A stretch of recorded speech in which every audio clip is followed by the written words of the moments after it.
सास के मेहमान।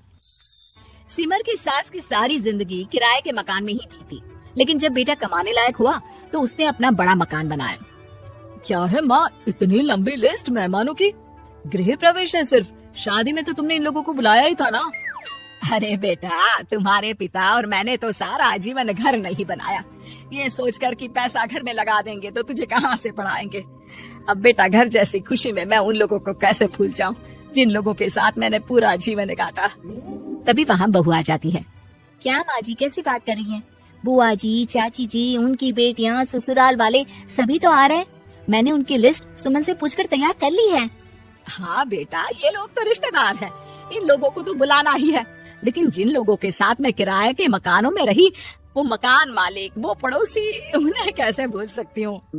माँ लेकिन वो नीलम आंटी को तो मत बुलाना, बड़ा ही लो स्टैंडर्ड साउंड करती है वो। हाँ माँ, और वो किरण को भी। उनका पति और बेटा खाते कितना है। और नहीं तो क्या, शादी में भी 2000 रुपए वाली प्लेट में दनादन खा रहे थे। माँ कुछ नहीं बोलती, कमरे में चली जाती है।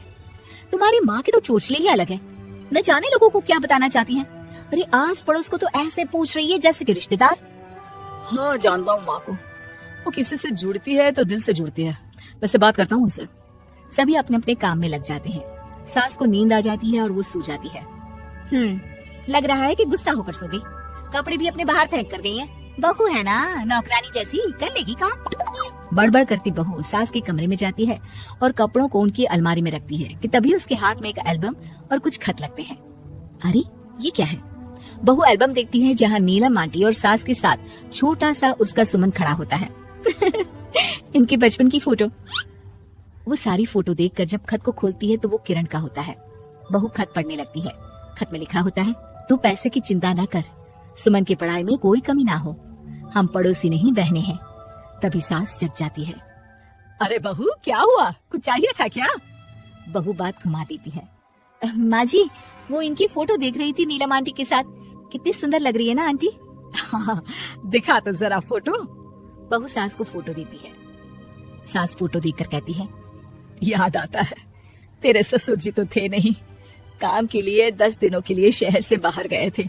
जब बेटा होने वाला था तब नीलम आंटी और अरुण अंकल ही थे। आंटी बेचारी रात भर मेरे साथ बैठी रही तो अंकल भाग भाग कर दवाई का इंतजाम कर रहे थे। बेटे के होने के बाद भी जब तक मैं घर नहीं आई मेरे पास ही रहे। रिश्तेदार तो आए थे मुंडन में 10 दिनों के बाद। बहू सुनकर खुश होती है। तभी नजर खत पर पड़ती है। माँ, ये किरण आंटी को आपने पैसे वापस कर दिए? हाँ, वो भी समझ कैसे कैसे किए मैं ही जानती हूँ। सुमन की पढ़ाई के लिए पैसों की जरूरत थी। रिश्तेदारों ने तो साफ बोल दिया था कि किसी होटल में काम पर लगा दो। कई लोग बर्तन धोने के साथ पढ़ाई करते हैं, लेकिन किरण आंटी, उन्होंने अपने बुढ़ापे के लिए बचाए हुए पैसों को सुमन की पढ़ाई के लिए दे दिए। यानी कि आज ये जो कुछ भी है वो किरण आंटी के कारण ही ना? हाँ बहू, ऐसे ऐसे पड़ोसी हुआ करते थे जो किसी रिश्ते के नाम से नहीं बल्कि अपनेपन से भरे थे। फिर सास का बोलने का रुख तीखा हो जाता है। और फिर भी देख, सुमन इन लोगों को भी नहीं बुलाने दे रहा है। माँ, मैं बात करती हूँ, ये लोग सिर्फ आएंगे ही नहीं, हम लोगों के साथ रुकेंगे भी घर में, रिश्तेदारों की तरह। सास बहू बेटे से पूछकर एक एक घर जाकर पड़ोसियों को एक दिन रहने का न्योता दे आते हैं। और फिर वो दिन भी आ जाता है जब घर में गृह प्रवेश होता है। अरे हम लोगों का कमरा कहाँ है? बड़ा कमरा देना हम लोगों को, खुला खुला। सुमन परेशान हो जाता है कि वो क्या करे, कहाँ किसका सामान रखे, कि वहीं किरण पड़ोसन आ जाती है। अरे सुमन, परेशान ना हो बेटा, हमारे कमरे में रख दो उन लोगों का सामान, हम तो तेरी माँ के साथ ड्राइंग रूम में एडजस्ट हो जाएंगे। और हमारा कमरा कहाँ है? सुमन, जरा सामान कमरे में तो रखवा दो।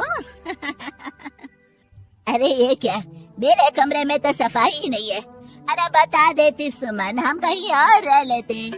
तभी वहाँ नीलम झाड़ू लेकर आ जाती है। अरे बबली दीदी, कैसी बात कर रही है? चलिए मैं साफ किए देती हूँ कमरा। वहीं मामी जी भी आ जाती हैं। अरे सुमन दीदी, सबसे छोटा कमरा हम लोगों को ही देना था क्या? मायके की कोई परवाह नहीं है।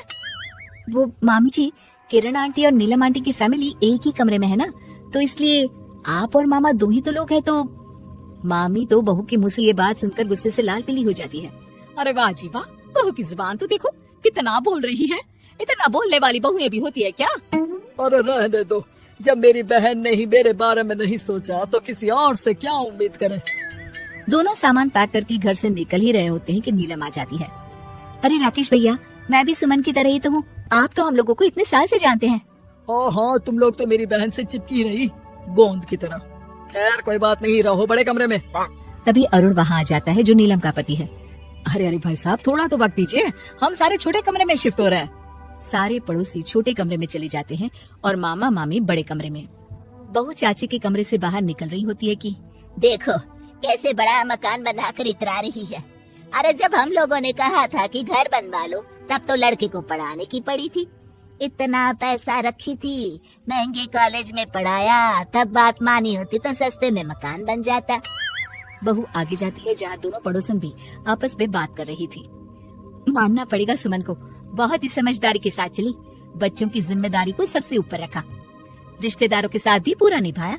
नहीं तो आजकल के रिश्तेदार। अरे सुमन के लिए तो हम हमेशा ही खड़े हैं। बहू तभी मामी के पास जाती है, जहाँ वो मामा से कह रही होती है, बस अब आ गए इसके घर। अब तो ये रो रो कर भी बुलाएगी तो मैं ना आऊं। कैसे कमरे में रखा हम लोगों को। सुमन भी ना किसी काम की नहीं है। बहू सभी को देख समझ रही थी।